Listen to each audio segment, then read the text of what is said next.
మంచిది ప్రియుల ఈ రాత్రి కాల సమయంలో కూడి వచ్చిన దేవుని బిడ్డలైన మీ అందరికీ కూడా యేసుక్రీస్తు అతి శ్రేష్టమైన నామములో నా హృదయపూర్వకమైన వందనాలు తెలియజేస్తూ ఉన్నాను. ఈ రాత్రి ఇంతవరకు దేవుని సన్నిధిలో, దేవుని సముఖములో దేవుడు మనకిచ్చిన చక్కని స్వరాలతో ప్రభుని మనము స్తుతించాం. మంచిది ప్రియులరా, మరి మనము కీర్తన ధ్యానాల్లో పాల్గొన్నాం. ఏ కీర్తన దగ్గరికి వచ్చాం? మనం 3 కీర్తనలు అయిపోయి 4వ కీర్తనలోనికి మనము వచ్చాం. కానీ రాత్రి కాల సమయంలో ఈ 4వ కీర్తనని మనము క్షుణ్ణంగా నేర్చుకుందాం. ఈ కీర్తనలో మన ఆధ్యాత్మిక జీవితంలో ఎదగడానికి, ఈ ఆధ్యాత్మిక జీవితంలో మరి అన్ని విషయాల్లో మరి దేవుడిని ఎలా సమీపించాలో, ఒక దేవుని కలిగినటువంటి బిడ్డలుగా సమాజంలో ఎలా ఉండాలో మరి అన్నీ కూడా చాలా చక్కగా మనకి తెలియజేసేది, మనకి నేర్పించేది మరి కీర్తన గ్రంథాల్లో మరి అనేక విషయాలు మనకు బోధపడుతూ ఉంటాయి. మరి భక్తుడి దావీదు మరి ఎట్లా ప్రార్థన చేసేవాడో, మరి ఒక క్రైస్తవుడికి దేవుని దగ్గర జవాబు రావాలి అంటే మరి దావీదు ఎలా ప్రార్థన చేస్తాడో, కన్నీటితో ప్రార్థన చేశాడంట. దేవునికి స్తోత్రం. అతడు కాల్చినటువంటి కన్నీళ్ళ ద్వారా పరుపే తేలిపోయిందంట. పరుపు కదా, మన బెడ్ మంచాలు వాడుతూ చూస్తారా, ఆ పరుపు తేలిందంట. అంటే అంత కన్నీళ్లు గార్చాడో ఒకసారి ఆలోచన చేయండి. కనుక కన్నీటి ప్రార్థన మనకి ఈ కీర్తనలో కనిపిస్తూ ఉంటది. దేవుడి యొక్క స్వరము మనకు కనిపిస్తూ ఉంటది.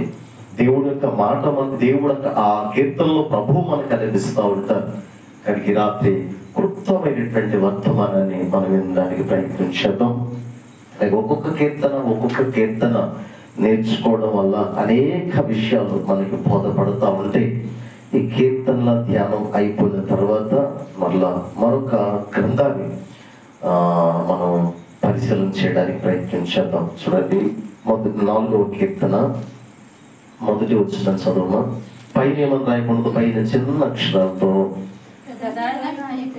ప్రధాన గాయకునికి తంతి వాయిద్యములతో పాడదగినది. ప్రధాన గాయకునికి తంతి వాయిద్యములతో పాడదగినటువంటి కీర్తన అని రాయబడింది. ఈ 4వ కీర్తన కూడా దావీదే రాశాడు. నేను చెప్తా వచ్చాను, ప్రారంభంలో చెప్పాను నేను, ఈ 150 కీర్తనలన్నీ కూడా దావీదు రాయలేదు. దావీదు రాసింది 73 కీర్తనలు రాశాడు. ఉన్న కీర్తనలన్నీ కూడా మన ముందు మనం ధ్యానం చేసుకొని ఎవరు రాశారన్నది కూడా వివరణిస్తూ నేను ముందుకు తీసుకెళ్తాను. కనుక దేవుని బిడ్డలారా, ప్రధాన గాయకుడు, ఈ ప్రధాన గాయకులు ఎవరు మనకి తెలియాలి అంటే మనము మొదటి దినవృత్తాంతాల గ్రంథం 6వ అధ్యాయం చదవాలి, రెండవదిగా 16వ అధ్యాయం చదవాలి, మూడవదిగా 25వ అధ్యాయం చదవాలి. ఈ 3 అధ్యాయాలు చదివితే ఈ నేపథ్యం మనకు అర్థమవుతుంది. కనుక ఇంటికెళ్ళిన తర్వాత చదవండి ఈ ప్రధాన గాయకులు ఎవరు.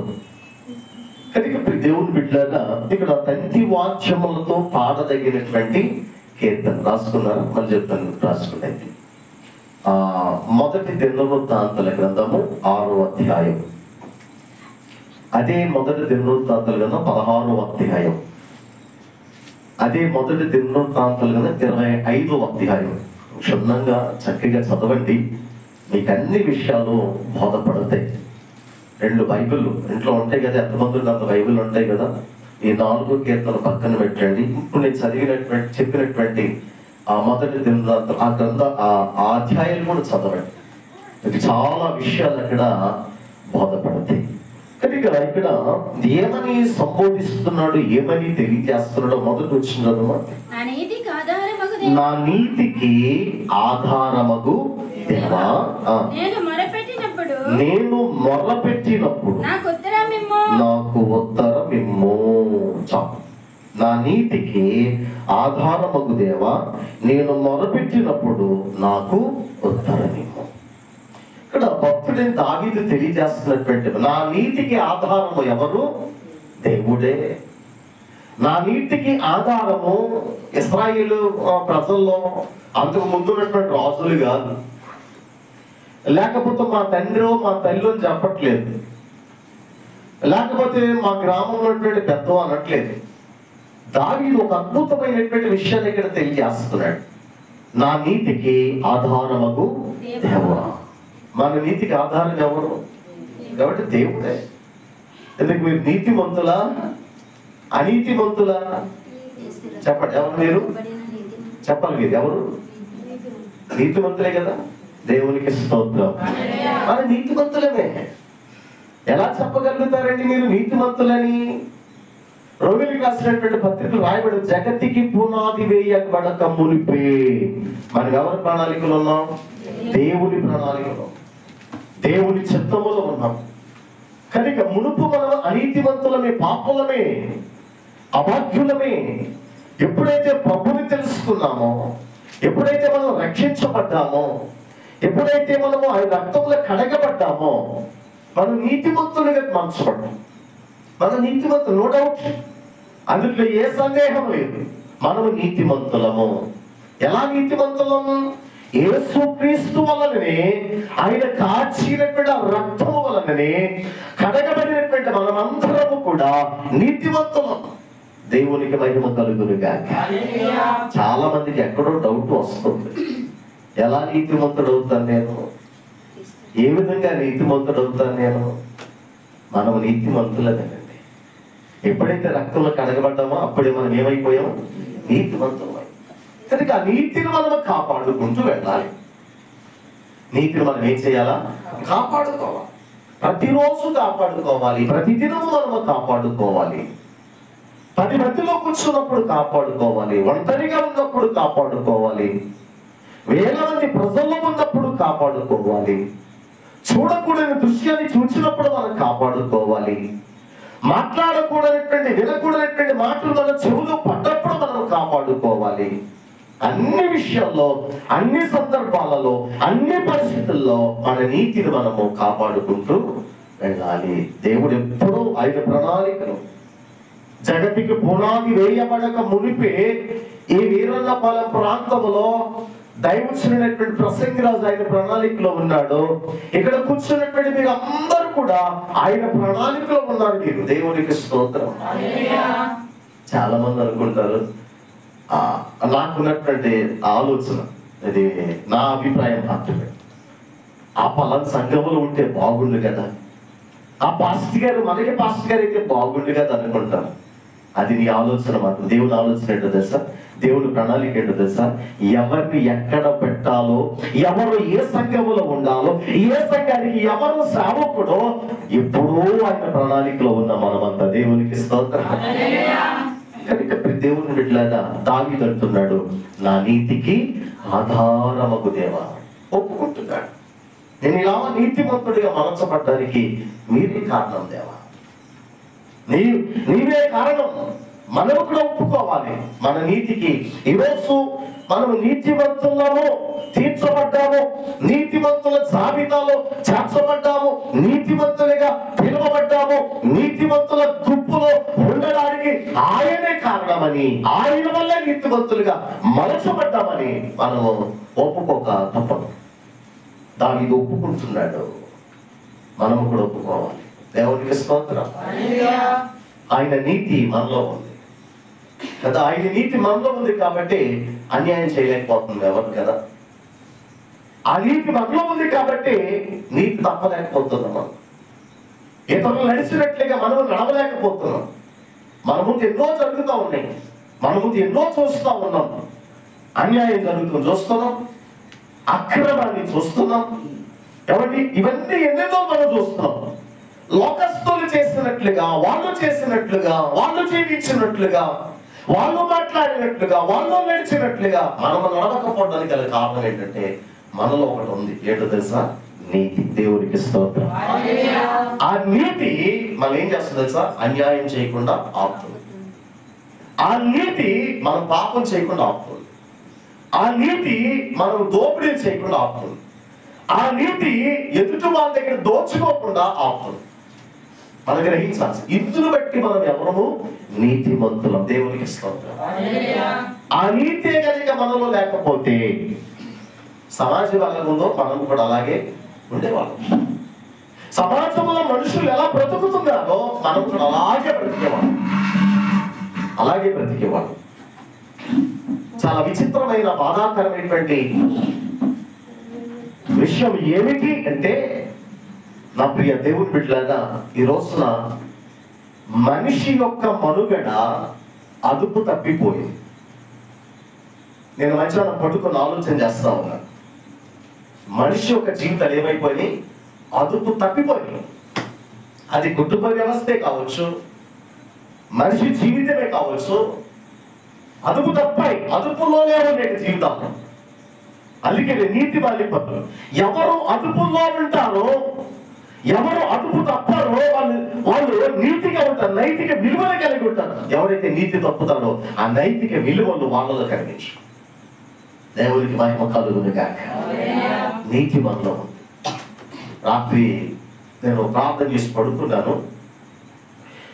తెల్లవారు నేను ఎక్కడో కాదు, పెడతనూరు సంఘంలో వాక్యం చెప్తున్నాను. దర్శనం వాక్యం చెబుతున్నాను, కానీ నా డైరీలో పెద్ద మెసేజ్ అది. కానీ ఈ డైరీలో ఒక రెఫరెన్స్ మాత్రమే కనబడుతుంది.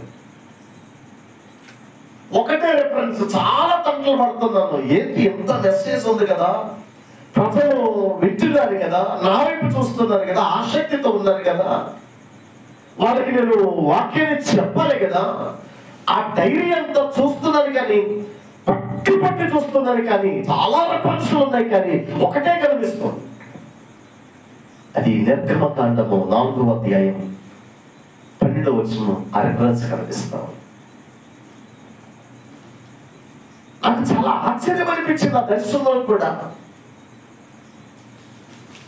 నేను ఒక అంశాన్ని పెట్టాను, అంశం పెట్టాను, కానీ నా సందేశం ముందుకెళ్ళలేదు. ఆ వచ్చిన దగ్గర ఆగిపోయి సొంత మాట ఏమన్నా ఇక్కడ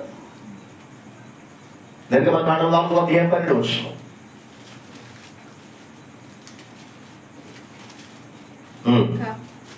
కాబట్టి నేను మోషేకు తోడై ఉండినట్లుగా నీకు తోడైంది ఏమి పలకవలసి వచ్చేను నీకు బోధించదనని అతనితో చెప్పాను.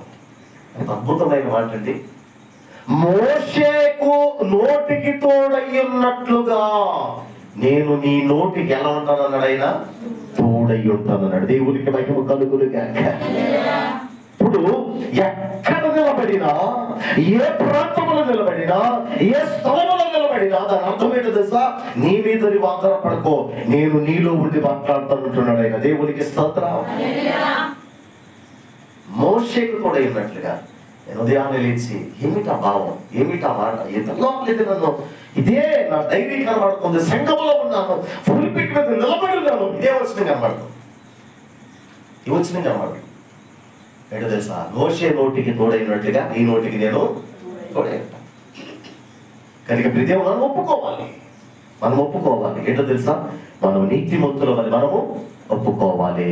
ఎందుకు బట్టి నీతిమంతులము? నేను మిమ్మల్ని బట్టి నీతిమంతులు కాలే, మా తల్లిదండ్రులు బట్టి నీతిమంతులని కాలే. నేను ఎవరిని బట్టి నీతిమంతుడయ్యానంటే, నేను నమ్ముకున్న నా దేవుని బట్టి, నా కొరకు ప్రాణం పెట్టిన, నా కొరకు రక్తము కాచిన, నా కొరకు బలియాగమైన నా దేవుని వల్ల నేను ఏమయ్యాను? నీతిమంతుడు. అది అంటున్నాడు చూడండి. ఏమన్నాడు? నా నీతికి ఆధారమగు దేవా, నేను మొదలుపెట్టినప్పుడు నాకు ఉత్తరం ఇమ్ము, ఇరుకులో నాకు విశాలతను కలుగజేసిన వాడవు. రెండవదిగా ఏమంటాడు తెలుసా? నేను నీతికి మంతుడుగా మనసుపడ్డాను, ఒప్పుకుంటున్నాను. రెండవదిగా ఇరుకులో నాకు విశాలత కలుగజేసిన వాడవు నీవే. రెండు విషయాలు అర్థమవుతున్నాయి ఇక్కడ మనకి. ఒకటి, ఆయన వల్ల నేను నీతిమంతుడిగా మలచబడ్డాను. రెండు, ఇరుకులో నాకు ఏం కలుగు చేశాడు? విశాలత. ఇరుకు దేనికి సాదృశ్యం అంటే మనకు తెలుసు, అది లోక మార్గం ఎటువంటి మార్గము? విశాల మార్గం. మన పరలోకానికి వెళ్ళే మార్గం ఏ మార్గం? అది ఇరుకు మార్గం. అందులో అనేక మంది ప్రవేశిస్తారు, కానీ కొంత దూరం నడిచి ఏమైపోవడం వల్ల విశాలమైనటువంటి మార్గంలోనికి వెళ్ళిపోతారు. ఇరుకు మార్గం అంటే, ఇరుకులో అంటే ఇబ్బందులు, సమస్యలు, వేదనలు ఎన్నో ఉంటాయి. విశాల మార్గం అవేమి కూడా ఉంటాయా? ఏ బాధ ఉండదు, అనుకున్నది చేసేయచ్చు, తాగాలనుకున్న తాగొచ్చు, తినాలనుకున్న తినేయచ్చు, తిరగాలనుకున్న చోట తిరగవచ్చు, మన ఇష్టం. దాంట్లో ఇరుకు విశాలతలో ఎవరు మళ్ళీ అనేవాడు ఉండడు. దానికి ఆజ్ఞలు కానీ, కండిషన్స్ కానీ, ఎవరి గద్దింపు కానీ, ఎవరి పశ్చాత్తాపం కానీ ఏమి ఉండవు. కానీ ఇరుకు మార్గములు అన్నీ ఉంటాయి. వేదన ఉంటుంది, బాధ ఉంటుంది, ఏడుపు ఉంటుంది, ఎవరి మానసికమైన కృంగుదలం ఉంటుంది, అన్నీ ఉంటాయి కదా. హల్లెలూయా. వీటన్నిటిని జయించగలిగితేనే ఈ ఇరుకు మార్గములు మనం వెళ్ళగలుగుతాం. నా వల్ల కాదు ప్రభా, నేను నడవలేను ప్రభా, నేను సహించలేను ప్రభా అంటే నేను ముందుకు వెళ్ళలేవు. కనుక ఇరుకు మార్గంలో మనం ప్రవేశిస్తుంది. ఇక్కడ దావీదు అంటున్నాడు, ఇరుకులో నాకు విశాలతను కలుగు చేసిన వాడవు నీవే. ఇబ్బందుల్లో గుండా, బాధల గుండా, సమస్యల గుండా. కాబట్టి 3వ అధ్యాయము అయిన వెంటనే ఈ 3వ కీర్తన రాశాడు, 4వ కీర్తన రాశాడు. 3వ కీర్తన మనం ధ్యానం చేస్తాం. అభిషేకం ఏం చేస్తున్నాడు? తండ్రిని తరుముతా ఉన్నాడు, అపజయము పాలైపోయాడు. ఎవరి అలా పరుగులు పెడుతున్నటువంటి దావీదు జీవితంలో దేవుడు విజయం ఇచ్చాడు. వెంటనే 4వ కీర్తన అంటున్నాడు, నా నీతికి ఆధారమగు దేవా, ఇరుకులో నాకు విశాలతను కలుగు చేసిన వాడవు నీవే.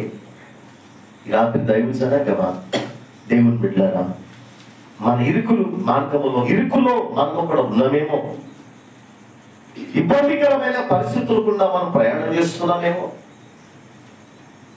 దావీదు వలె మనము కృంగిపోయినటువంటి సందర్భాలు మన జీవితంలో ఉన్నాయేమో, అలాంటి పరిస్థితులు గుండా మనము ప్రయాణం చేస్తున్నామేమో. నా ప్రభు అంటున్నట్టు దేవుని వాక్యం సెలవిస్తుంది, దావీదు అంటున్నాడు, ఇరుకులో నాకు విశాలతను కలిగజేస్తాడు, విశాలతను కలిగజేస్తాడు. ఆ ఇబ్బందికరమైన పరిస్థితుల నుండి ఆయన మనలను విడిపించేది. మనం ఆయన తట్టు చూడాలి, దావీదు ఇవన్నీ చూడాలి, దావీదు ఇవన్నీ పొందుకోవడాలి. ఎవరి తట్టు చూశాడు? దేవుని తట్టు చూశాడు.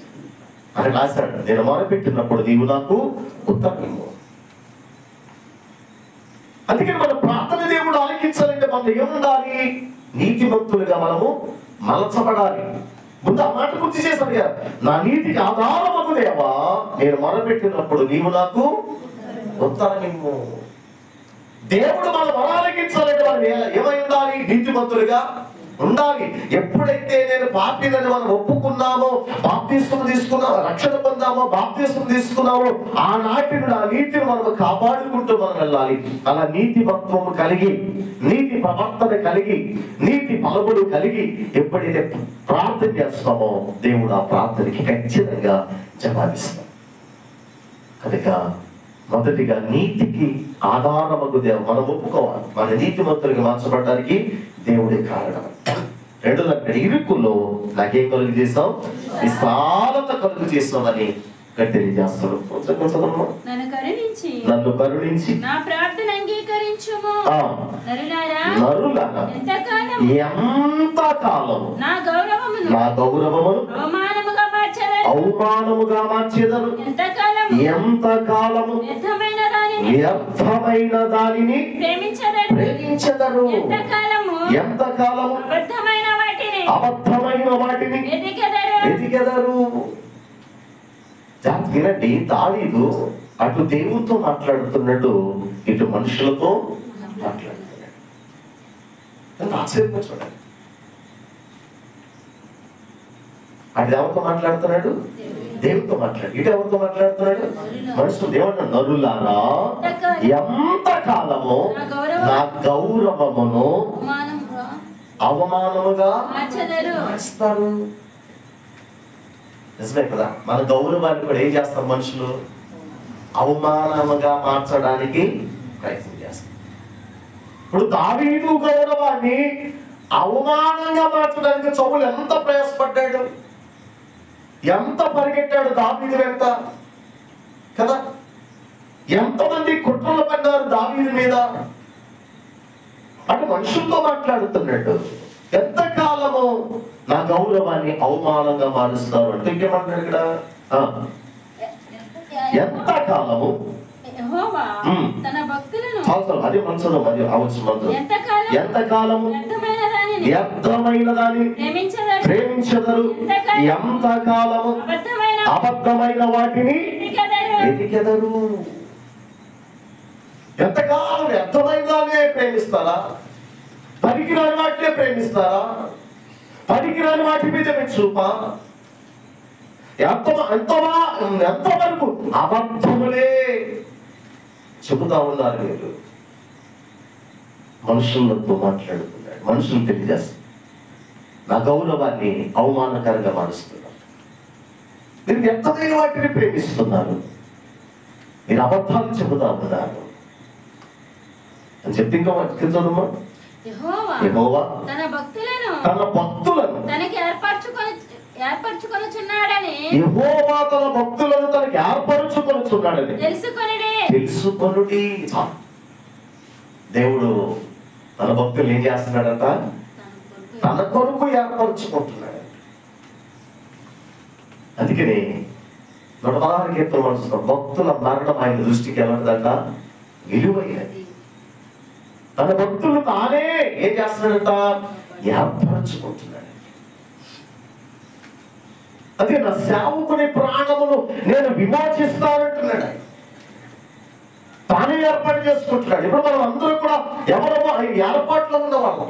ఆయన ఏర్పాట్లో లేకపోతే మనం ఇక్కడ ఉండేటువంటి వాళ్ళము.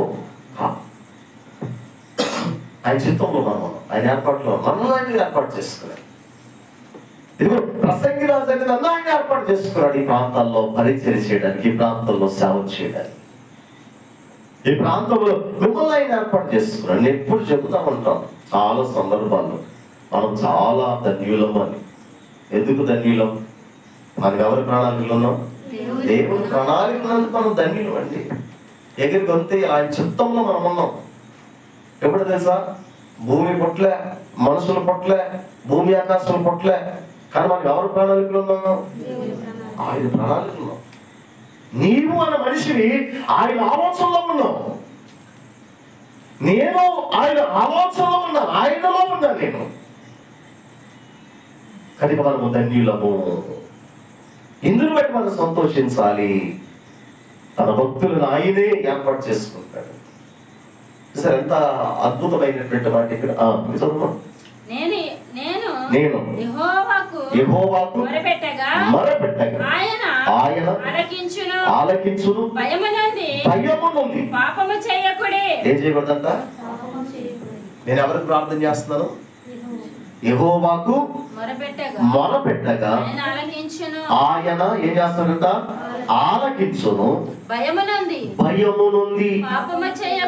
ఏం చేయకూడదంట? పాపము చేయకుడి. చూసారు ఎంత చక్కని మాట. యెహోవా తన భక్తులను తనకు ఏర్పరచుకున్నాడు అని తెలుసుకోండి. నేను యెహోవాకు మొరపెట్టగా ఆయన ఆలకించును చెబుతూ 4వ వచనంలో భయము నుండి పాపము చేయకూడి. మీరు పడకల మీద నుండగా. భయము నుండి మనం ఏం చేయకూడదంట? భయం ఉన్నవాడు ఎవడ పాపం చేయడు. ఏమన్నవాడు? భయం. భయం లేనోడు ఏం చేస్తాడు? మమ్మ భయం. అంటే దావీదు అంటాడు, నేను పాపము చేయకుండా ఉండనట్లుగా నీ వాక్యమును నా హృదయములో. ఈ వాక్యంలో ఏం చేస్తుంది? పాపం చేయకుండా ఆపుతుంది, గద్దిస్తుంది. చంప మీద పడితే ఏ సౌండ్ వస్తుంది కదా? అలా వాక్యం ఏదైనా తప్పుడు ఆలోచన వచ్చినా ఆ రీసౌండ్ వస్తుంది. హల్లెలూయా. చల్లినట్టుగా ఆ సౌండ్ వస్తుంది. చేస్తుంది తప్పు.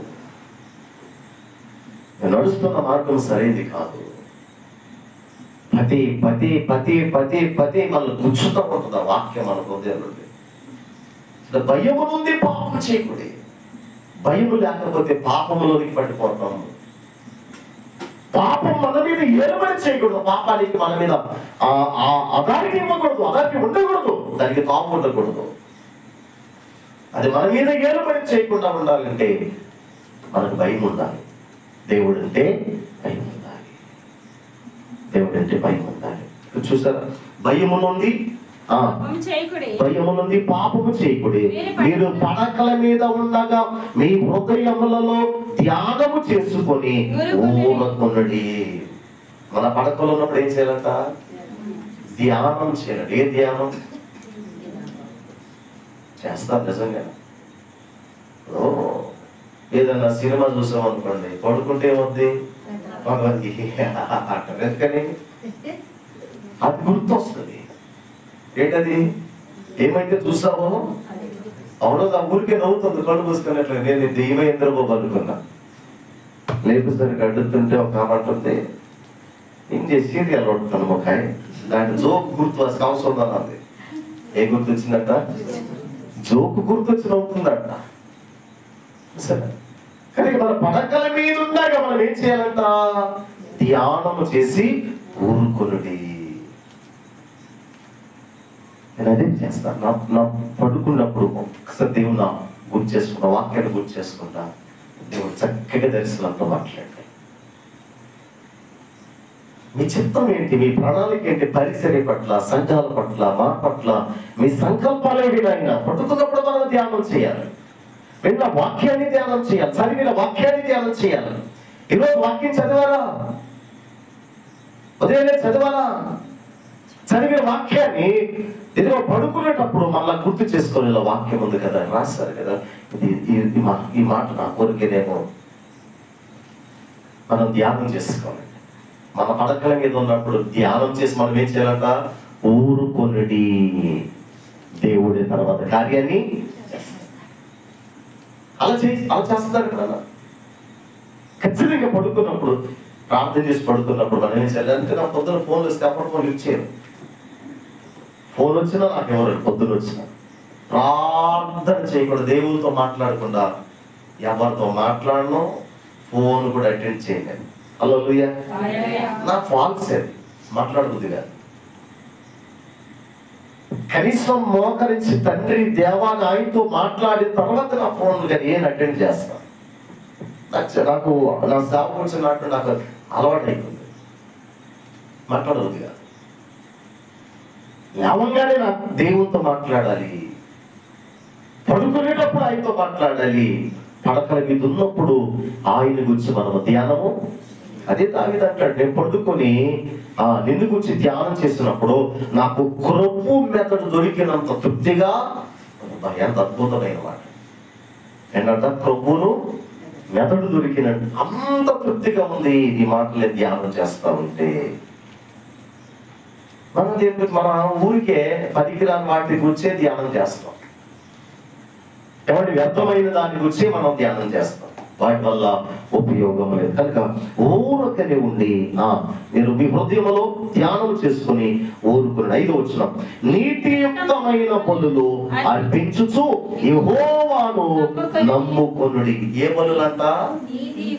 చెప్పండి, ఏ బలులంట? నీతియుక్తమైన బలులు అర్పిస్తూ ఎవరు నమ్మాలంట? యెహోవాను నమ్ముకొనుడి. రైట్. మన ఆదివారం అనుకుంటా బెడదనూరులో ఆశ్రమం వాక్యం చెప్పి బలిపీఠం మీద అర్పించవలసిన బలి. ఏమర్పించాలి? ఏమండి? అర్పణ అంటే ఏమిటి? మొదటిగా సజీవ యాగముగా మనలను మనమే ఎవరికి అర్పించాలి? దేవునికి అర్పించాలి. అంటే చాలా మంది అర్పణ వచ్చి అర్పణ అంటే దేవునికి ఇచ్చేది ఒక్కటే కాదు, ఉన్నాయి. దేవునికి ఇచ్చే అసలైన అర్పణలు ఉన్నాయి. వాటి గురించి కూడా మనం తెలుసుకోవాలి. మన జీహ్వ ఫలము అంటే మన నోటి ఫలాన్ని కూడా ఎక్కడ అర్పించాలంట? ఆయన అర్పణలు పెంచాలి. జిహ్వా బలము. దేవునికి మహిమ కలుగును గాక. నీతియుక్తమైన ఫలములు నీతియుక్తమైన ఫలము కాదు, ఏమన్నా అక్కడ నీతియుక్తమైన బలులను అర్పించుచు యెహోవాను నమ్ముకోండి. ఏ బలులు అంట? నీతియుక్తమైన బలు. మనం అర్పించే ఆ బలులు ఎలా ఉండాలి? నీతియుక్తమైనవిగా ఉండాలి. అవి మంచివై ఉండాలి. సజీవ యాగముగా మనం అర్పించే ప్రతి అర్పణ అది ఎలా ఉండాలంటే నీతియుక్తమైనదిగా ఉండాలి. దేవుడు వాక్యం సెలవిస్తుంది. మాకు మేలు చేయువాడెవడని పలుకువారనేకులు యెహోవా నీ సన్నిధి కాంతి మా మీద ప్రకాశింపచేయుము. మాకు మేలు చూపువాడెవడని పలుకువారు అనేకులు యెహోవా నీ సన్నిధి కాంతి మా మీద ప్రకాశింపచేయుము. నీకు మేలు చేయవాడు ఎవడు? అనేకులు పలుకుతారు. ఈ లోకంలో మనకు అనిపిస్తుంటాయి కదా, నువ్వేనో సహాయం సో దావీదు నాలు అంటున్నా, ఎవరు నీకు దిక్కు? ఎవరు లేరు కదా. ఇప్పుడు ఆ సింహాసనం నుండి దిగే నువ్వు పారిపోతున్నావు, నీకు ఎవరు సాయం చేస్తారు? 3వ వచనం మనం 3వ అధ్యాయం చదివే కదా, 3వ కీర్తనలో కదా. రక్షణ అతనికి లేదు, దేవుడు అతన్ని ఏం చేశారు అన్నారట? విడిచిపెట్టేశారు. దేవుడే విడిచిపెట్టేశారు దావీదుని. దేవుని వలన అతనికి ఏం లేదంట? రక్షణ దొరకదు. అదే 3వ కీర్తనలు అంటాడు. ఎన్నో వచ్చినామండి? ఎన్నో వచ్చినాము? 2వ వచ్చిన నన్ను గురించి చెప్పువారు అనేకులు, అతనికి రక్షణ దొరకదు. ఎందుకో అదే ప్రస్తావన మళ్ళీ ఇక్కడ అంటున్నాడు. ఏమంటున్నాడు? మాకు మేలు చూపువాడెవడని పలుకువారనేకులు అని చెప్పుతూ అనేకులు యెహోవా నీ సన్నిధి కాంతి మా మీద ప్రకాశింపచేయుము. ఆయన సన్నిధి కాంతి. 2వ వచనం వారి ధాన్య ద్రాక్షరసములను విస్తరించిన నాటి సంతోషము కంటే అధికమైన సంతోషము నీవు నా హృదయములో వారికంట ధాన్య ద్రాక్షరసము విస్తరించిన దానికంటే పంట సమృద్ధిగా వండిందనుకోండి, ఎలా ఉంటుంది మనకి? ఎక్కడ లేని సంతోషం కదా, పట్టలేని ఆనందం. ఈ సంవత్సరం అప్పులన్నీ పోతాయి, కష్టాలన్నీ పోతాయి, పడ్డ ప్రయాసకి మనకి ఫలితం వస్తుంది అనిపిస్తుంది. దావీదు ఏమంటాడు తెలుసా? వాటికంటే ఎక్కువ సంతోషం నా హృదయంలో పుట్టించావు. వారికంటే అధికమైనటువంటి సంతోషం, అద్భుతమైనటువంటి మాట్లాడి అధికమైన సంతోషం నీవు నా హృదయంలో పుట్టించావు. అధికంగా వాళ్ళు ధాన్య ద్రాక్షారసముల కంటే వాళ్ళు సంతోషిస్తే ఇదిగో నాకు అంతకంటే ఎక్కువ సంతోషాన్ని ఇచ్చావు, అంతకంటే ఆనందం. మాట్లాడతాగా సంతోషమే సమాధానమే చెప్పనా సఖ్యమైన సంతోషం. ఈ సంతోషము నీకు కావాలా? ఈ సంతోషము నీకు కావాలా? సంతోషమే సమాధానమే చెప్పనా సఖ్యమైన సంతోషం. చెప్పనా సఖ్యమైన సంతోషం. ఈ సంతోషము నీకు కావాలా? ఈ సంతోషము నీకు కావాలా? కావాలంటే ఏం చేయాలా? ఈ సంతోషం మనకు కావాలంటే మనం ఏం చేయాలా? దావీదు ఎలాగైతే దేవుని దగ్గర నడిచాడో, ఎలా ఒప్పుకున్నాడో, ఎలా జీవించాడో, ఏం చేశాడో మనం కూడా వారికి అధికమైనటువంటి సంతోషం మాకు ఇచ్చావు. నా హృదయములను పుట్టించావు. ఎంత గొప్ప భాగ్యం. మనం ఎంత ఏడుస్తామో, ఎంత కలవరపడతామో, ఎంతగా మానసికంగా మనం కృంగిపోతామో, ఎవరికి తెలియకుండా ఎంతగా మనలో మనమే ఒక పట్టు ఎలా కుళ్ళిపోతుందో అలా మనలో మనమే కుళ్ళిపోయినంత మొదలు పెడతామో, అంతకంటే రెట్టింపు సంతోషాన్ని దేవుడు మనకి ఇస్తాడు. అంత అద్భుతమైన మాట ఇక్కడ రాయబడింది. చివరికి లాస్ట్ వచ్చింది చదువు. యెహోవా నెమ్మదితో పట్టుకొని నిద్రపోవుదును, నేను ఒంటరిగా నుండును, నీవే నన్ను సురక్షితముగా నివసింపచేయుదువు. యెహోవా నెమ్మదితో పట్టుకొని నిద్రపోవుదును. ఎలా పండుకుంటాడంట? నెమ్మది. మన గలిబిలి అసమాధానం ఉంటుంది, నెమ్మది ఉంటుందా? కానీ అన్ని పోరాటాలమైన సమస్యల గందరగోళమైన వ్యతిరేకమైనటువంటి పరిస్థితులలో, సందర్భాలలో, క్లిష్టమైనటువంటి పరిస్థితుల్లో కూడా దావీదు కూడా నేను నెమ్మదితో పండుకొని నిద్రపోదును. దేవుని పిల్లలుగా మనము చేయాల్సింది అదే. దేవా, ఈ బాధ ఉంది, ఈ కష్టం ఉంది, ఈ శోధన ఉంది, ఈ వ్యాధి ఉంది, ప్రభా నీ చేతికి నేను అప్పగిస్తున్నాను, నీ చేతులు పెడుతున్నా, నీకే నాకు సహాయకుడు. ఆయన చేతికి అప్పగించి మనం నెమ్మదిగా తమ ప్రియులు నిద్రించుచుండగా యెహోవా వారికి ఇచ్చును. ఇస్తా చేస్తాడు ఆయన. అదే చేస్తాడు ఇది దావీదు. నేను నెమ్మదితో, మనం పండుకుంటప్పుడు నెమ్మదితో పండుకోవాలి. ఎప్పుడు నెమ్మది వస్తుంది? ప్రార్థన చేస్తేనే మనకి ఏమొస్తుంది? నెమ్మది వస్తుంది. ప్రార్థన చేయకుండా పడుకున్నా అసలు నిద్రే పడదు. పడుతుందా? నాకైతే పడదు. తెల్లవాళ్ళకి కళ్ళు తెచ్చి అలాగే ఉంటాను తప్ప కుదుకు కూడా రాదు.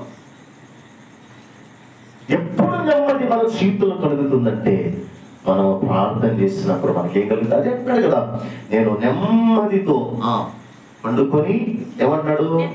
యెహోవా నెమ్మదితో పండుకొని నిద్రపోదును, నేను ఒంటరిగా ఉన్నాను, నీవే నన్ను నేను ఒంటరిగా ఉన్నాను, నువ్వు నన్ను సురక్షితంగా ఉంచావు, నివసింపజేస్తున్నావు. మన ఒంటరితనంలో మన పక్షాలు ఉండేది ఎవరు తెలుసా? ఒక్కోసారి నా అన్నవాళ్ళు ఉండకపోవచ్చు, నా అన్నవాళ్ళు రాకపోవచ్చు, నా అన్నవాళ్ళు అక్కడ నిలవకపోవచ్చు. కానీ ఆయన ఎల్లప్పుడూ కూడా నిరంతరము, నిత్యము మనతో ఉండే దేవుడు ఆయన. ఎంత అద్భుతమైనటువంటి మాట ఇక్కడ రాయబడింది. దేవుడు బిడ్డ, నీవే నన్ను ఏం చేస్తావట? రక్షించెదవు. దేవునికి స్తోత్రం. నీవే నన్ను రక్షించెదవు, నీవే నన్ను సురక్షితముగా నివసింపచేసేదవు. ఆయన నివసింపచేసే కనుక నా దేవుని బిడ్డలారా, నేను ముగిస్తున్నాను. ఈ 4వ కీర్తనలో ఎంత అద్భుతమైనటువంటి మాటలు ఇక్కడ రాయబడినాయి. కనుక దావీదు ఎంత అద్భుతమైనటువంటి మాటలు ఇక్కడ పలుకుతున్నాడు. మనలో కూడా, మన హృదయంలో కూడా అలాంటి ఆనందము, సంతోషము మనలో కలగాలంటే దావీదు ఎలా దేవుని దగ్గర ఆడుకున్నాడు, దేవుని దగ్గర ఎలా మొదలుపెట్టాడు, దేవుని దగ్గర ఎలా విన్నపించుకున్నాడు, దేవుని మీద ఎలా ఆధారపడ్డాడు, మనం కూడా అదే విధముగా ఆధారపడగలిగితే దేవుడు మన జీవితంలో కూడా ఆయన గొప్ప కార్యాలు చేసే దేవుడు అన్నాడు. దేనికి కలవరపడాల్సిన అవసరం లేదు. దండుల శత్రులు మన మీద దండెత్తి వచ్చిన, ఎవరి తుఫానుల సాధనలు మన మీదకి మనలో అలుముకున్నా, ఏమండి పెను తుఫానుల ఉరుముల్లాంటి శబ్దాలు మనకి వినబడింది, దేనికి ఆధారపడవలసిన, దేనికి కంగారు పడవలసిన లేదు.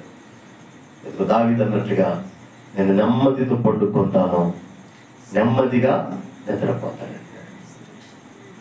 కనుక ఆయన ఒంటరిగా ఉన్న నేను భయపడ్డాను, ఆయన మన సురక్షితంగా వచ్చే దేవుడు. దేనికి ఆధారపడద్దు, దేనికి కంగారు పడద్దు, దేనికి వ్యాఖ్యలు పడద్దు, దిగులు పడద్దు. ప్రభు మనకి తోడున్నాడు. కనుక 4వ కీర్తన మరలా చదవండి. ఇంకా అనేక విషయాలు మీకు బోధపడతాయి. వచ్చేవారు 5వ కీర్తన మనం ధ్యానం చేసుకున్నాం.